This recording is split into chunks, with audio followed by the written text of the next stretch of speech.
Hello everyone. आज हम बात करेंगे सेल ऑफ गुड्स एक्ट के सेक्शन 4 के बारे में, जो कि कॉन्ट्रैक्ट टू सेल के बारे में बात करता है। इसमें दो टर्मिनोलॉजीज यूज हुई हैं, एक होता है सेल और एक होता है एग्रीमेंट टू सेल। देखिए, सेल तब होता है, जैसे कि एक एग्जांपल लेते हैं कि एक बायर है जो कि टेलीविज़न खरीदना चाहता है एक सेलर से। अब यहाँ पे ये जो बायर है, ये सेलर के पास जाकर जो भी टेलीविज़न उसको पसंद है ये वो खरीद लेता है, मतलब कि उसका पेमेंट या तो कर देता है कैश में या फिर क्रेडिट से पे करता है। तो इन दोनों ही केसेस में, या अगर कैश से पे करता है तो उसको कैश मेमो मिल जाएगा, अगर वो क्रेडिट से पे करता है तो उसको एक इनवॉइस रिसीव होगा सेलर से। तो इस केस में जो एग्जिस्टिंग गुड था उसके रिस्पेक्ट में जो दोनों ही पार्टीज के बीच में कॉन्ट्रैक्ट हुआ उसको हम कहेंगे सेल। यानी कि सेल के टाइम पे जो प्रॉपर्टी है, यानी कि जो ओनरशिप है इस टेलीविज़न की, जो सेलर के पास थी, अब क्योंकि बायर ने यहाँ पर चाहे क्रेडिट में पेमेंट किया है, लेकिन उसने बेसिकली ऑर्डर कर दिया इस बारे में, और ना सिर्फ ऑर्डर कर दिया उसने और सेलर ने इस चीज़ का बिल बनाकर भी बायर को थमा दिया। इस टाइम पर ये कॉन्ट्रैक्ट पूरा होता है, और जैसे ही ये कॉन्ट्रैक्ट बनता है इमीडिएटली उसी टाइम पर जो प्रॉपर्टी, यानी कि जो ओनरशिप है इस टेलीविज़न में, इस सामान में, वो किसको शिफ्ट हो जाती है, वो बायर को ट्रांसफ़र हो जाती है। इसका मतलब ये हुआ कि अब ये बायर है जो कि ओनर है इस टेलीविज़न का, ना कि सेलर। तो यानी कि अगर आगे जाके किसी भी वजह से इस टेलीविज़न को कोई नुकसान पहुंचता है, इन द सेंस कि चाहे इस टेलीविज़न की डिलीवरी बायर को हुई हो या नहीं हुई हो, अभी हो सकता है कि बायर ने जो बिल बनाकर अपने हाथ में रख लिया है या फिर उसने पेमेंट कर दिया और उसने सेलर को कहा कि मुझे ये वाला टेलीविज़न 1 घंटे बाद मेरे घर पे पहुंचा देना, या मेरे मेरे प्लेस पे पहुंचा देना, या कुछ दिनों बाद पहुंचा देना। तो जो लॉस होगा इस टेलीविज़न के रेस्पेक्ट में, वो कौन बियर करेगा? वो बायर बियर करेगा। वो बायर क्यों बियर करेगा? क्योंकि ये बायर है जो कि ओनर बन चुका है उस सामान का।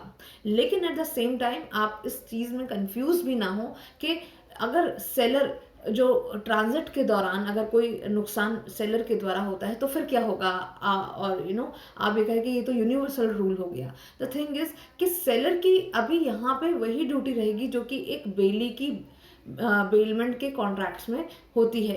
यानी कि उस सेलर को इस टेलीविज़न को बिल्कुल उसी तरीके से रखना है, या उसकी ड्यूटी ऐसी बनती है जैसे कि वो टेलीविज़न उसका अपना है।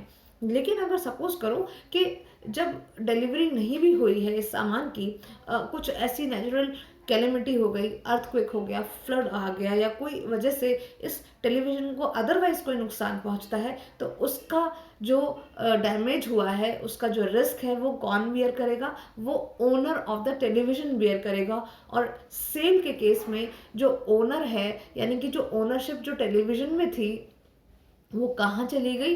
वो बायर को पहुंच गई है। अब क्योंकि बायर ही उस टेलीविज़न का ओनर है, इसीलिए ये बायर है जो कि इस टेलीविज़न के रिस्पेक्ट में कोई भी अगर रिस्क होता है तो वो ये बायर बियर करेगा, ना कि सेलर, क्योंकि अब ये सेलर की प्रॉपर्टी नहीं रही है।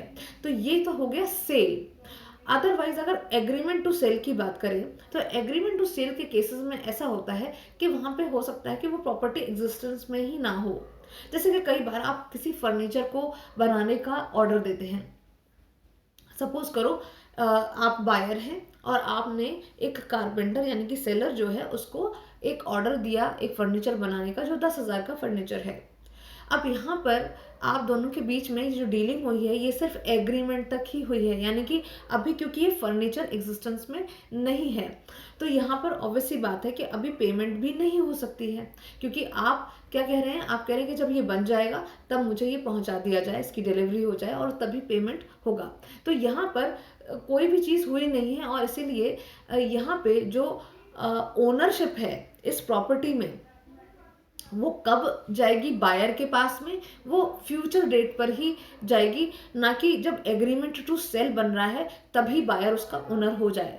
तो यहाँ पे सेलर ही उस चीज़ का ओनर रहेगा जब तक कि वो एग्रीमेंट टू सेल सेल में कन्वर्ट नहीं हो जाता है।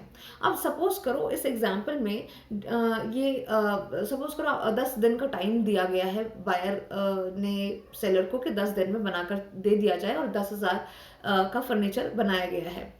इस दौरान जो 10 दिन है, इस दौरान कोई एक और सी पर्सन आता है और वो कहता है, वो उस सेलर को ऑफर करता है कि भाई मैं इस फर्नीचर को डबल रेट में खरीदने के लिए तैयार हूँ।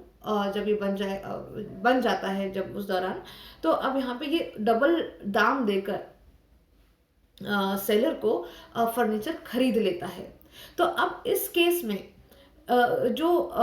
क्योंकि प्रॉपर्टी थी तो प्रॉपर्टी तो बायर तक पहुंची ही नहीं, तो इस केस में क्या होगा, यहाँ पर ये सिर्फ एग्जीक्यूटरी कॉन्ट्रैक्ट रह जाएगा।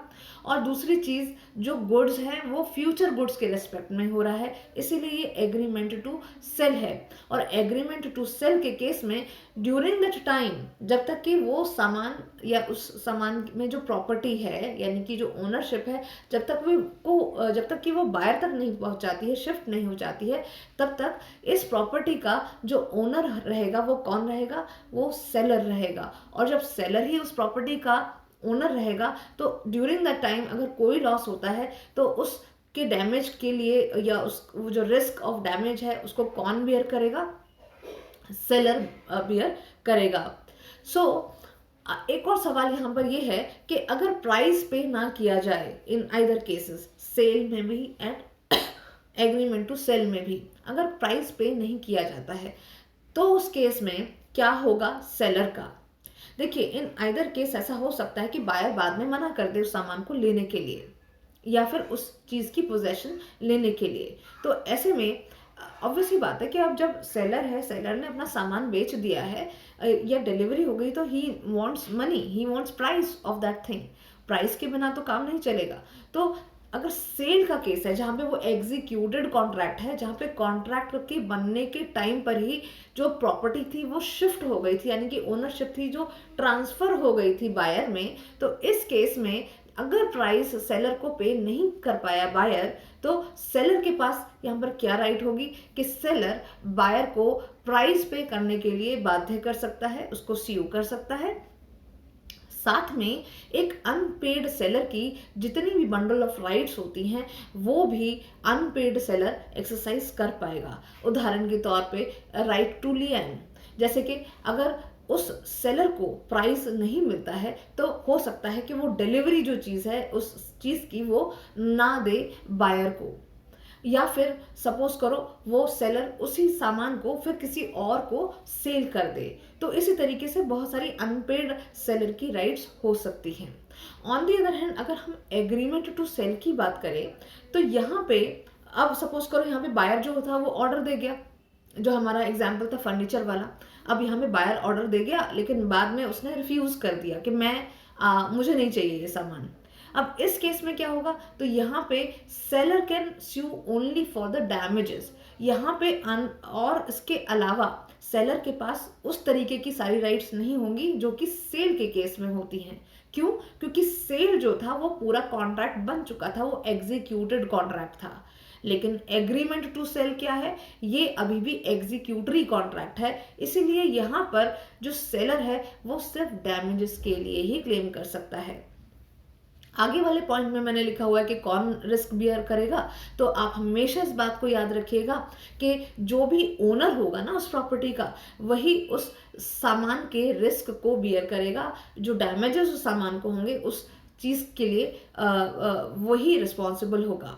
तो अगर सेल का केस है तो जब सेल हो गई, सामान बिक गया, तो सामान जब बिक गया है तो ओनरशिप कहाँ चली गई है, सेलर से बायर के पास चली गई है। बायर अब यहाँ पर ओनर बन गया है। तो अगर कोई भी नुकसान होता है इस सामान को, चाहे इस सामान की डिलीवरी बायर को अभी मिली है या नहीं मिली है, इररिस्पेक्टिव ऑफ दिस थिंग कि पोजेशन किसके हाथ में है, अगर इस सामान का कोई नुकसान होता है तो उसका जो रिस्क ऑफ डैमेज या लॉस है वो कौन बियर करेगा। सेल के केस में वो बियर करेगा बायर, क्योंकि बायर ही अब ओनर है। On the other hand, agreement to sell के केस में अभी भी जो प्रॉपर्टी है यानी कि ओनरशिप है चीज़ों में, वो अभी भी बायर तक नहीं पहुंची है। अब क्योंकि वो बायर तक नहीं पहुंची है तो फिर अभी भी ओनर कौन है? सेलर ही ओनर है। तो अगर कोई डैमेज पहुंचता है उस चीज़ को तो वो रिस्क कौन बियर करेगा? वो सेलर बियर करेगा एग्रीमेंट टू सेल के केसेस में। और लास्ट पॉइंट ऑफ डिफरेंस मैंने यहाँ पर लिखा हुआ है कि सामान कैसा, कौन से काइंड का होना चाहिए। तो लिखा है कि जो सेल के केसेस हैं वो जब कॉन्ट्रैक्ट बन रहा था, जब कॉन्ट्रैक्ट में एंटर कर रही थी दोनों पार्टीज, वो सामान एग्जिस्टेंस में था, एग्जिस्टिंग गुड्स की कैटेगरी में आता था। On the other hand agreement to sell के केस में जो सामान है वो अभी फ्यूचर वाला है, यानी कि वो आगे बनेगा, वो अभी नहीं बना है जब पार्टीज इस तरीके से एग्रीमेंट टू सेल में एंटर कर रही हैं। आई होप आपको इस वीडियो से इन दोनों के बीच में डिफरेंस अच्छे से समझ में आया होगा। इन केस आपको कोई और डाउट है तो आप कमेंट सेक्शन में मुझे बता सकते हैं। Thank you so much for watching this video.